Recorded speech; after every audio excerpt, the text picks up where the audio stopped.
The Paddy Power Half Hour on Off the Ball. With Paddy Power, the greatest football partnership since Shearer and Owen. You're very welcome along to the Paddy Power Half Hour. Over the next half hour, we're going to look ahead to the weekend's action, joined in studio by Diallo and Coll. Before we get into it, only one place to start, lads. Unai Emery sacked 10 past 10 this morning, just over 12 hours after they lost to Eintracht Frankfurt. Worst run since 1992 for the club. 7 games without a win.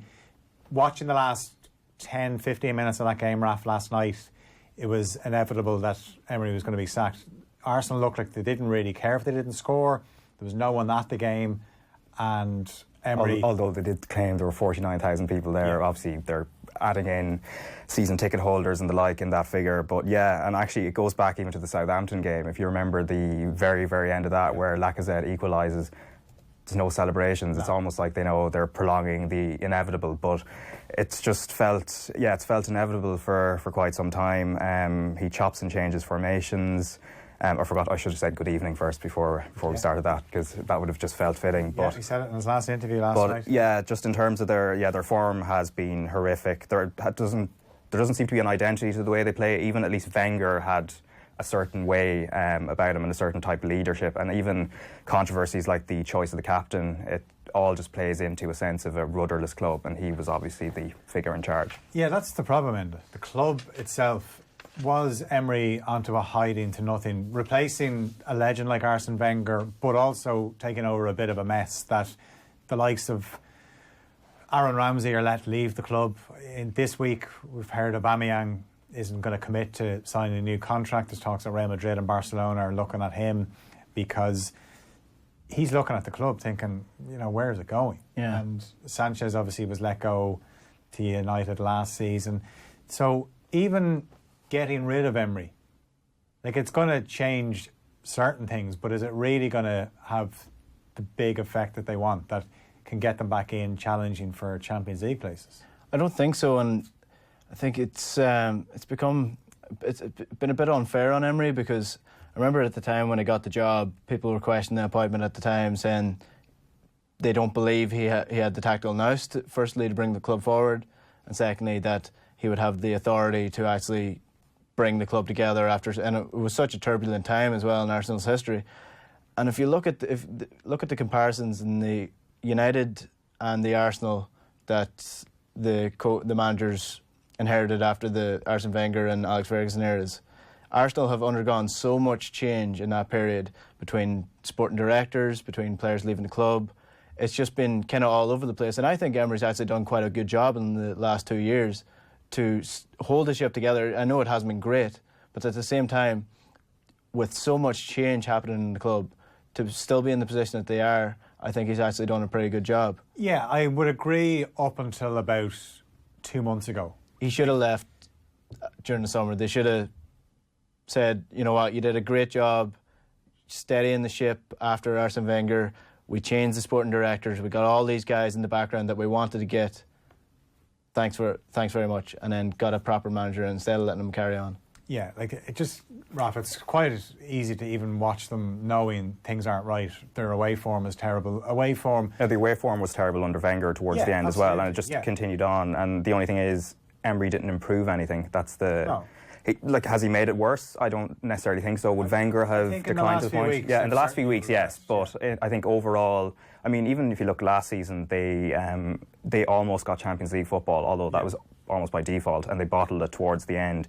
Just in terms of, I just don't know, would Wenger have maybe slipped to where they are now? Potentially, I don't know. And I don't know whether it's necessarily just Emery. Well, the thing about getting rid of Wenger was you had a divide with the club supporters, where there was Arsenal fans that remained loyal to Wenger for what he had done, an unbelievable job, and then there was Arsenal fans that thought, yeah, he's done a great job, but we need to move on.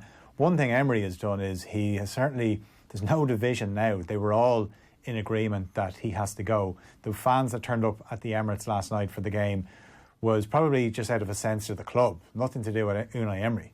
Yeah, it's an interesting one, because I actually do feel that Arsenal are in a better position now than they would have been had Wenger stayed on, because Wenger was holding the club back from the change that was inevitable, bringing in the likes of Mislintat, first of all, then bringing in, I know they missed out on Monchi, but they brought in Adu then to figure out to take that role as well. And there have been loads of changes in the coaching staff as well. Freddie Ljungberg wouldn't be at the club had it not been for this change.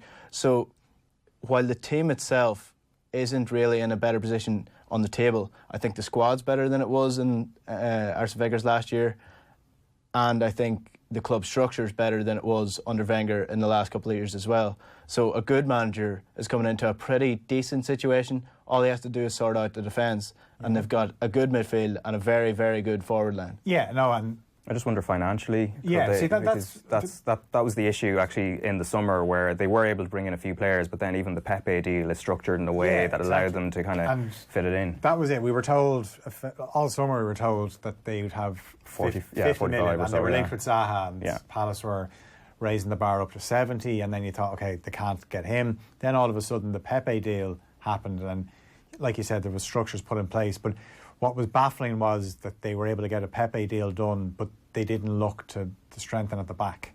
And that's where the problem is. But also, you know, if a new manager comes in, all these players have shown, if you watched the game last night, they did not care for the last 10, 15 minutes.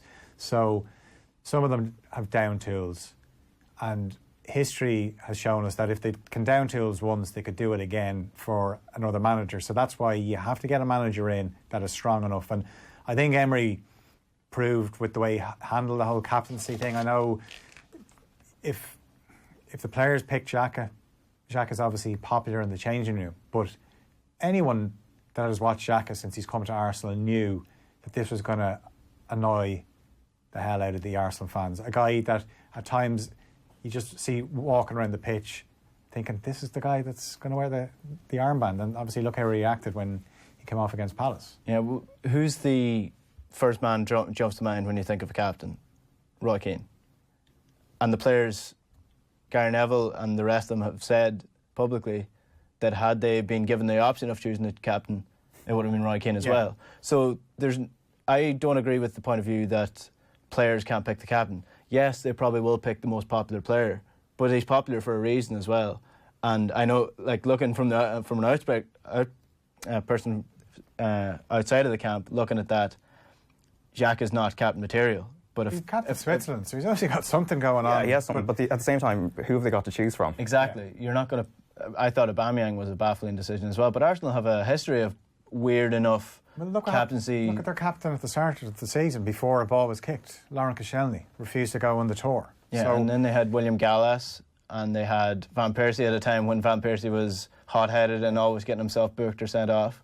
Yeah, so I think at times as well, there's probably too much emphasis put on the captaincy, and it seems to be, especially in English football, that you see it even with their national team, who wears the armband almost is meant to represent what the club is all about. And that's why Xhaka certainly doesn't really represent what Arsenal are trying to do, because his performances haven't been good enough.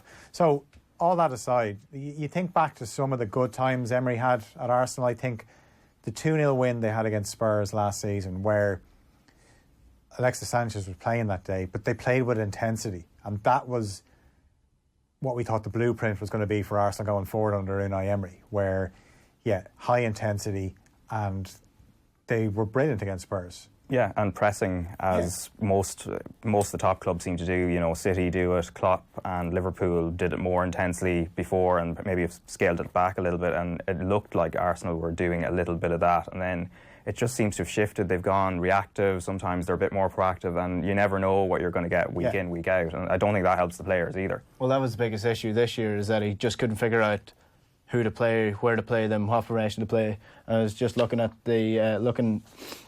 a piece that was on Sporting 365, and he played 7 formations, 50 lineup changes in 7 games. So if you go through it, against Vitoria in the Europa League, he played a 4-2-3-1. The following week he played a 4-4-2 against Crystal Palace, and then he went away to Liverpool, played 4-4-1-1, home to Wolves 4-3-1-2. Vitoria, the reverse fixture 3-4-3. Leicester City 3-4-1-2. and then a 3-5-2 against Southampton at home the following week. So he just couldn't figure out what to do with this team. Yeah, and that's going to be the next problem for whoever takes over. Obviously, Freddie Ljungberg's in temporary charge. If you're playing three at the back, David Luiz actually fits into that system. But then you look at who's beside him, and you know the signs weren't really great when someone like Callum Chambers has come back into the team. But surely you look at the talent in the squad. There's certainly enough good players that I expect them to start winning more games. I'm just looking at their fixtures, and they've got obviously Norwich away on Sunday. They've Brighton at home, West Ham away, Man City at home, Everton away, Bournemouth away, Chelsea at home. That's all before the New Year, and then on New Year's Day they play Manchester United. So there's certainly games in there that are winnable.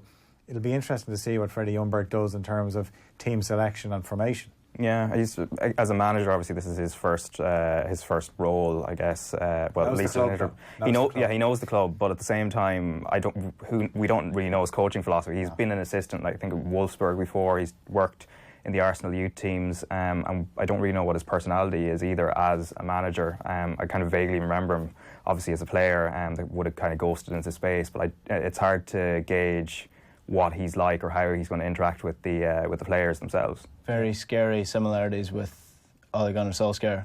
Not just because they're Scandinavian. Well, except for that, in the reports that I've been reading about Ljungberg throughout his career in coaching, he puts a big emphasis on bringing youth forward. It seems to be that he is highly respected, as opposed to Ole Solskjaer, who got sacked by Cardiff and was managing Molde. Like, Ljungberg seems to be very highly thought of as a coach, and he seems to have a philosophy down. We'll get to see that now at a senior level. You just hope that, for Arsenal's sake, that they don't jump the gun like Man United did and give Ljungberg the job if he goes on that inevitable manager boost run.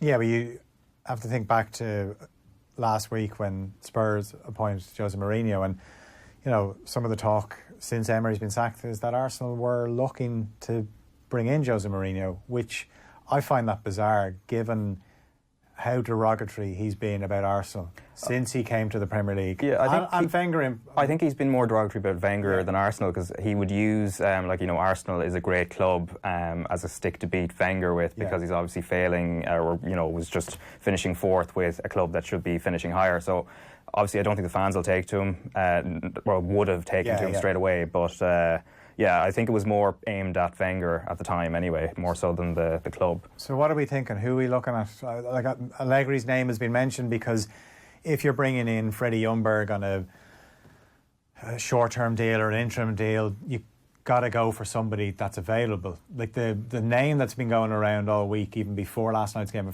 against Frankfurt, was Nuno Espirito Santo, the Wolves manager. But seems like an odd choice. Well, whatever about what he's done with Wolves, is he really going to leave Wolves right now, fifth in the league?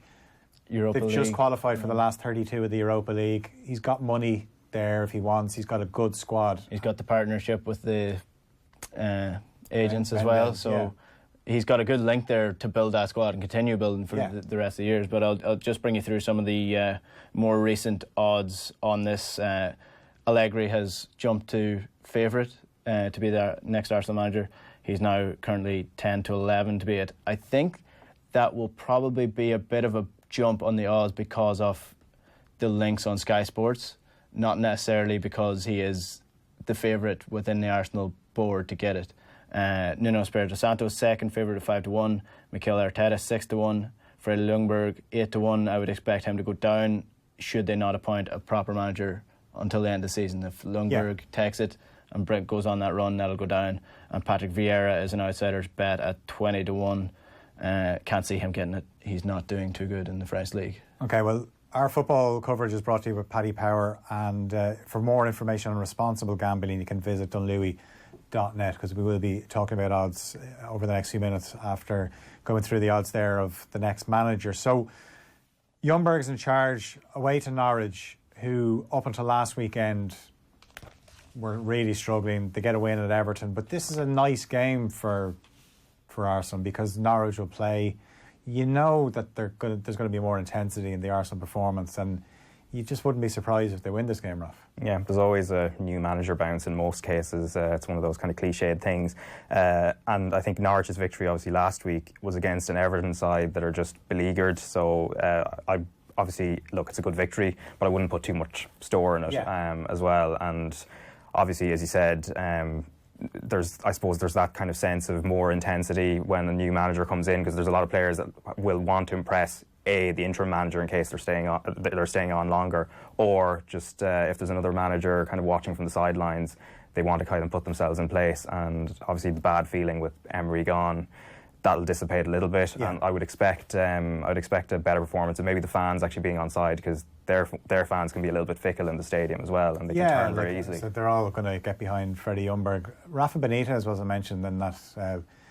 There's a manager that obviously has Premier League experience, but if you need one man to sort your defence out, it's Rafa Benitez, and he has all the attacking talent there. Now, there'd be certain players you'd wonder, would they fit into his plan in an attacking sense, but he could sort out the defence. Now, he's probably going to have to do a bit of recruitment there. Yeah, see, I'd actually like to see Rafa take on a job like Arsenal where they do have attacking talent. Yeah. Because Rafa hasn't really had a big job since, I know he had the Real Madrid job for a while there. That was kind of odd, but at Liverpool, it's been almost 15 years now since he had that job. Has his philosophy changed? It probably has if he has a squad. It would be good to see an Arsenal side that's well drilled and then see what they can do going forward as well. Yeah. And I would sense that Rafa might have changed his philosophy. He would be a bit more attacking than we remember. Well, he'd have more attacking talent. Obviously, he's in China at the moment. Now, it brings us on nicely, actually, to the games at the weekend. We mentioned the Norwich-Arsenal, but Newcastle Man City. And Rafa was in charge of Newcastle when they won this fixture last season. Even though City scored in the first minute, Sergio Aguero scored that day. He's not involved tomorrow. Newcastle unbeaten in 5 home league games, Raf. But they were dour against Villa. They were very, very, very, very flat, and against what is not a great Villa side either. Obviously, Howard scored a great goal and everything else, but Newcastle have picked up a little bit though. Compared, I was very worried about them at the start of the season, given Steve Bruce was more unpopular than Emery was at Arsenal coming into the campaign, and he's obviously bounced around a lot of jobs as well. He's a decent manager by all accounts, but you'd think even without Aguero, City should have enough to at least beat them away from home at St James's Park. But at the same time, as I said, Newcastle have improved compared to what I'd seen them. I think the win over Tottenham, when they went away and won there, I think that kind of helped bolster them a little bit. But obviously they've beaten United at home as well. Any chance, Enda, they can beat City? City are in this position now where they're obviously 9 points behind Liverpool, but they can strike the first blow tomorrow because Liverpool play at 3 o'clock. So nice little chance. Now, Jurgen Klopp and Liverpool will tell you they're not keeping an eye on that City game. Maybe not, but it'd be nice for City to get their work done before the rest of the games kick off. Yeah, I would imagine if City score early, then it'll be a dead rubber game from then on, and they'll just control the ball and that's try why to suck the life out of it. The fixture last season. That was last January. That was their last defeat in the league last season before they went on the run to obviously win the league by a point. So I remember watching that game. You settle in to watch it, and City score after a minute, and you think that's it, done. Bizarrely, they lost the game. So there's still a little bit of a vulnerability about City where they've conceded the first goal in their last 3 league games. Well, especially against a team like Newcastle, who are going to be very well drilled from attacking set pieces.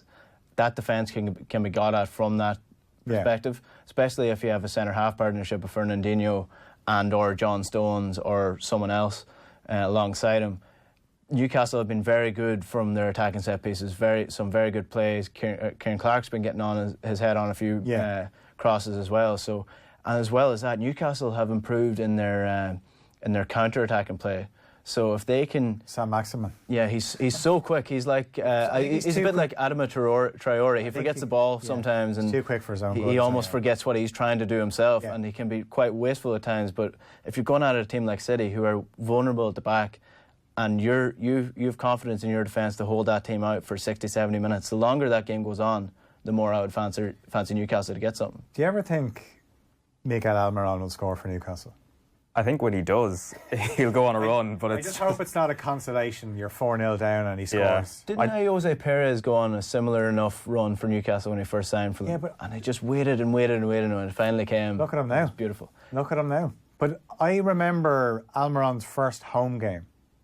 He started against Huddersfield and he was clear through on goal, chipped the keeper, and it hit the post and went wide. And I often wonder if that had gone in, because he was lively in his first few games, but he just looks so down on confidence at the moment. But Steve Bruce keeps picking him. He eventually has to score. Tomorrow will be a good day to do it. And I think when he does score, because he does seem to have some good elements to his game, once he does score and he gets that moment of confidence, especially if it's St James's Park in front of the Newcastle fans, I think it will give him kind of that boost. I just hope it's a meaningful goal. It's not. Yeah, that's not like the last goal in the 5-1 winner into the Gallagher end. That's what I'm looking for. So that game's at 12:30. Then Liverpool at home to Brighton. We don't know right now. We don't know the full extent of Fabinho's injury, and as important as he is, you'd imagine Liverpool can cope without him for games against the likes of Brighton. Van Dijk obviously went down against Napoli. That would be a bigger concern. He'll be fine, but if Van Dijk was out, then Liverpool would be worried. But they have plenty of players in midfield that can step in there, Ralph. Yeah, they should be fine. I know, like, say, Damien Delaney was sitting in this seat a few weeks ago where he was talking about the pre-Fabinho days where Palace would target that gap where Fabinho now sits when Henderson was there, but they have other options, like even the Man City game, Wijnaldum was actually sitting deep beside Fabinho. He can flit into that role. Absolutely. They should be fine against Brighton. I wouldn't be worried about that. Obviously the derby, I know Everton are out of form, but we don't know if Marco Silva is still going to be in a job by then, or what the situation will be. That's always a bit of a wild card, even though again Everton's record against Liverpool of late hasn't been good, but without Fabinho, maybe in those two games, I think they should be okay.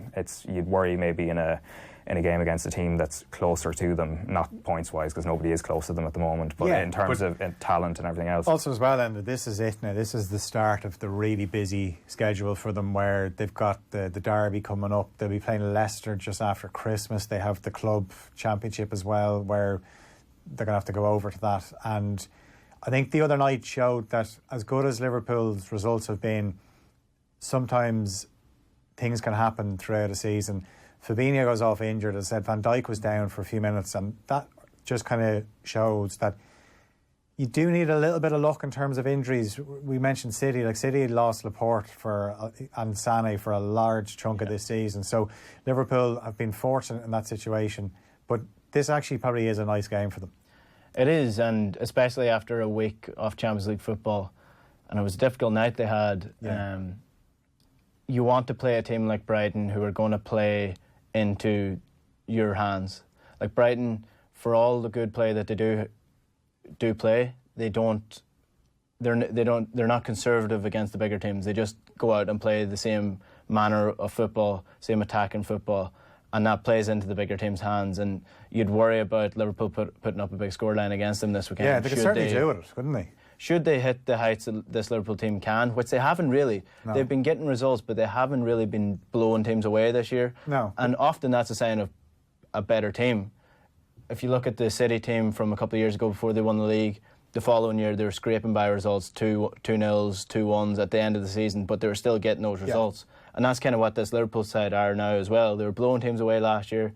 They've kind of reined it in a little bit, and they can manage a game more, so they're not going all gung-ho. So I would say Liverpool win this handy enough, and it is a good game to get. Yeah, it's funny though that people think Liverpool aren't playing well, they're getting results, but they did this last season as well, where Klopp has evolved season on season, where he comes over to the Premier League. Obviously he wants his players to play high intensity. He realises, okay, I don't have a winter break, and there's a lot more competitive games I have to worry about. So, he tweaks it, and gradually they're still pressing, but they have moments in games where they kind of take their foot off the gas and they sit in and they play on the counter attack. Yeah. Well, they are playing great football. Yeah. Like, it's some of the most scintillating football you'll see in the world at the minute. Some of the link-up play between Firmino and Mane and Salah is brilliant, but like you're saying, they are managing games more, and that's probably what's going to bring them further in the progression to try win this league. You'd imagine Trent Alexander-Arnold goes back in as well, Raf. Yeah. Strange choice, I thought. Whatever about leaving him out, because, look, there is a busy schedule coming up. We don't know what his energy levels were like. They're monitored by the team's medics, so maybe Klopp could have been told he could do with taking Alexander-Arnold out of the team.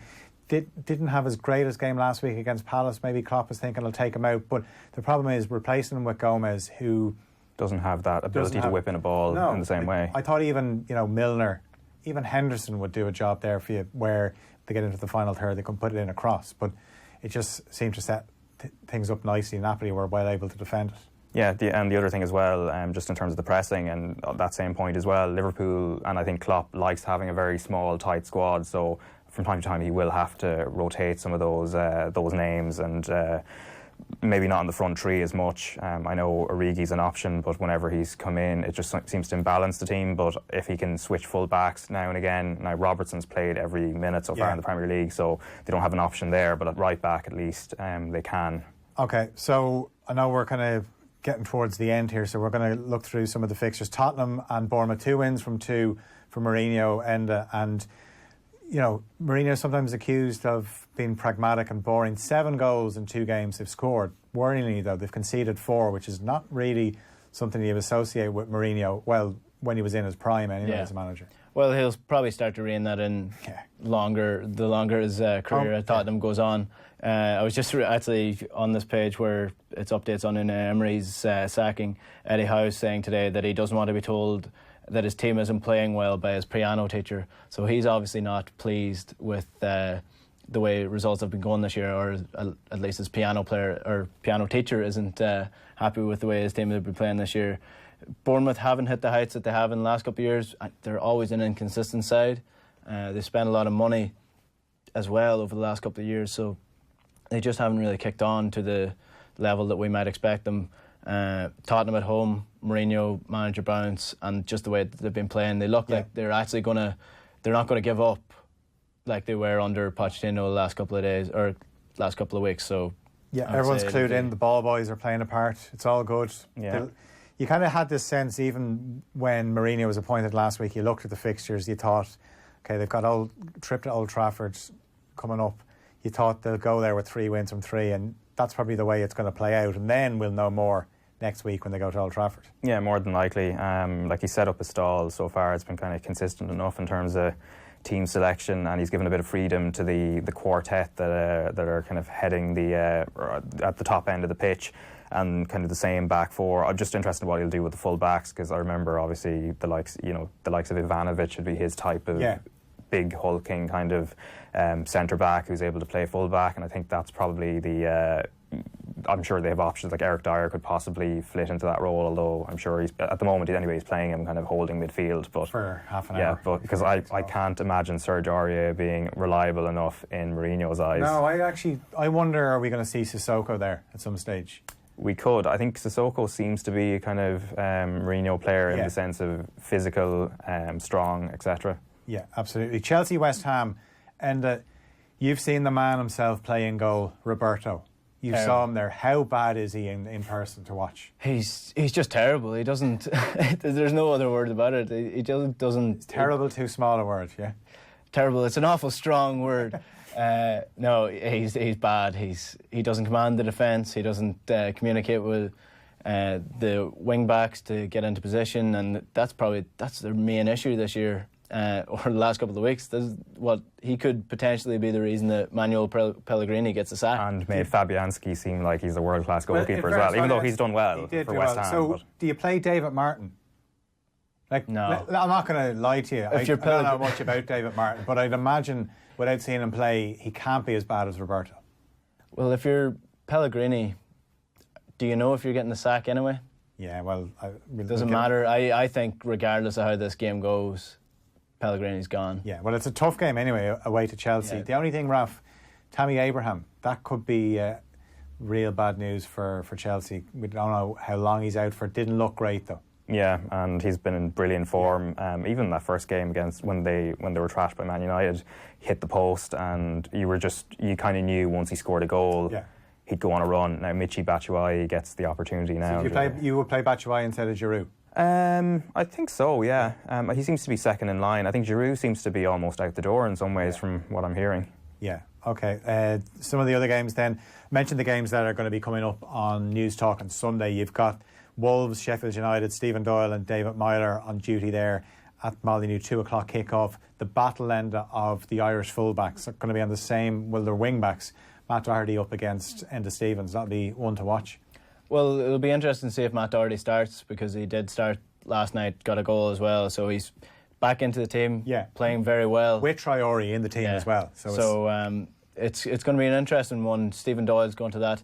He criticised me for saying it's not going to be a very exciting game. I don't think it's going to be a very exciting game. It'll be a good game. It'll be a very tactical game. Yeah.